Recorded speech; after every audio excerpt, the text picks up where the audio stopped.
مائیں بہنیں جو پس پردہ بیٹھی ہیں ان سے گزارش کر رہا ہوں کہ تمہارے گھروں میں جو یہ بیاہ ہو کر کے بچیاں آتی ہیں، شادیاں ہو کر کے، ایک پیغام ہے ان ماؤں بہنوں کے لیے کہ تمہارے گھروں کی بچیاں تو دوسرے گھروں میں چلی گئی. تم نے تو اپنی بچی کو اپنے گھروں میں نہیں رکھا نا، دوسرے گھر میں چلی گئی. لیکن تمہارے گھروں میں اللہ نے نظام بنایا کہ تمہارے گھروں کو خالی نہیں کیا، بلکہ دوسری بچیوں کا سلیکشن کر دیا. وہاں پر تمہارے بیٹوں کے ساتھ دوسری بچیوں کو اللہ نے نکاح کے ساتھ جوڑ دیا. اب تمہاری بیٹی دوسرے گھر گئی، تمہارے گھر دوسرے کی بیٹی آئی. تو جس طرح ایک بیٹی کی جگہ تمہارے گھر سے خالی ہوئی اور تم اسے بیٹی کہتے تھے، دوسرے کی بیٹی تمہارے گھر آ گئی، اب تم اسے اپناؤ اور اسے بیٹی کہو، بہو مت کہو. اگر تم اسے بیٹی کہہ کے اپناؤ گے تو انشاءاللہ گھروں کے اندر خیر ہی خیر پیدا ہو جائے گی، محبتیں ہی محبتیں آئے گی.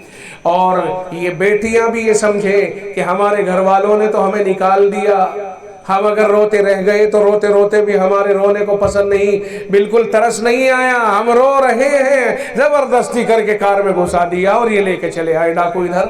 خیر اللہ نے تمہیں ایک ماں باپ ادھر دے دیا، ایک کمانے والا شوہر ادھر دے دیا، تم یہاں آ کر کے ان کو اپناؤ اور اپنا امی ابو ان کو بنا کر کے جیو.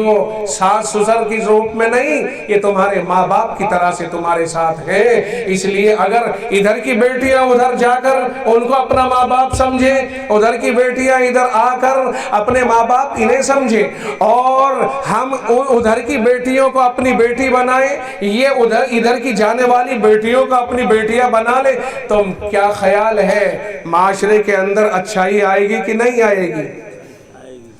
اب ہمارا ہاتھ یہ ہو گیا کہ صاحب اگر ہماری ادھر چلی گئی اور ذرا کوئی بات ہمیں سن لی تو ساری رات نیند نہیں آئے گی کہ میری بیٹی کے ساتھ وہاں ایسا ہو گیا، اور صبح کے وقت میں دوڑائے گی یہاں سے وہاں پہنچو جی، ظلم ہو گیا اس کے اوپر.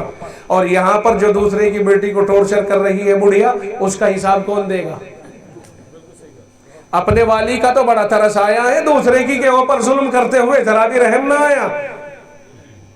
اپنی بیٹی کے لیے چاہتی ہے کہ میرا داماد اس کی مٹھی میں رہے، اور اپنے بیٹے کے لیے چاہتا ہے کہ صبح کو ایک تماچا تو شام کو 2 مارے، اور پھر کہتی ہے میرا بیٹا میرے کہنے میں ہے. اور اپنی کے لیے کہتی ہے اللہ ایسا داماد سب کو دے، جو میری بیٹی کہتی ہے وہی کرتا ہے. اور اللہ ایسی بہو کسی کو نہ دے، میرے بیٹے کو ہم سے جدا کر دیا. یہ کیا ایمانداری ہے ہمارے گھروں میں؟ ساس بہو کے جھگڑے جب ہوتے ہیں جب وہ ایک دوسرے کو اپنی امی اور بیٹی نہیں سمجھتی ہیں. میں سمجھتا ہوں کہ اس کے اوپر بھی عمل کیا جائے. اور یہ جو ہمارے بچے ہیں نا لڑکے، یہ بیچارے تو 2 پارٹوں کے بیچ میں ہیں. ایک طرف تو بیوی ہے، اس کے حق ہے، انہیں ادا کرنا ہے، اگر نہیں ادا کر دے گا تو ظالم. اور دوسری طرف ماں باپ ہیں، انہیں بھی راضی رکھنا ہے، اگر انہیں ناراض رکھے گا تو ظالم. تو یہ بیٹا کیا کرے بیچارہ، نوکری کرتا ہے، 3 مہینے میں چھٹی ہوتی ہے، 3 دن کی چل کے آیا گھر، سوچا کہ چلوں اب گھر میں کچھ سکون. گھر میں داخل ہونے سے پہلے ماں الگ کہہ رہی اور وہ بیوی الگ کہہ رہی ہے، ارے بھائی سکون کے لیے آیا، ایک رات تو اسے ڈھنگ سے کاٹ لینے دو، ابھی جھولا بھی نہیں ٹیکا، ابھی تم نے کہانی سنانی شروع کر دی. یہ طریقہ اچھا نہیں ہے، ان بچوں کو سکون کے ساتھ جی لینے دو.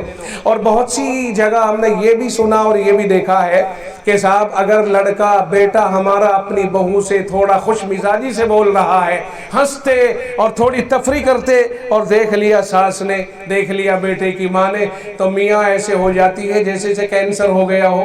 کیوں کہ نکل گیا جی ہاتھ سے، تو اس کے ساتھ میں کھیل رہا ہے. ارے بھائی کھیلنے کے لیے تو نکاح ہوا ہی ہے، اور کیا لٹھ بجانے کے لیے ہوا ہے؟ اب وہ لیٹ گئی، کیا ہوا امی، کیا ہوا؟ کچھ نہیں. اب وہ بھی آیا، سبھاپتی جی بھی آیا، شوہر بھی آیا، وہ بھی کہتا بڑھیا کو تیری ماں کو کیا ہو گیا؟ اب پتہ نہیں ابا کیا ہو گیا. اس سے کہے گی کان میں کیا ہوتا، پچھلے ہفتے گئی تھی نا، تعویذ پلا دی، اثر ہو گیا. عجیب صورتحال ہے. تیرا 2 سال دودھ پیا تو اثر نہیں ہوا، اس نے ایک پرزے کو دھو کے پلا دیا تو سارا اثر ہو گیا. یہ غلط طریقہ ہے، الزام مت لگاؤ. تعویذ واویز کا چکر یہ عورتوں میں بہت چلتا ہے، وہم بہت ہے عورتوں کو. میں کہتا ہوں انصاف پہ آ جائیں، انشاءاللہ نہ ساس کو بہو سے تکلیف ہوگی، نہ بہو کو ساس سے تکلیف ہوگی. اور یہ بیٹا ہے جو بیچارہ پس رہا ہے،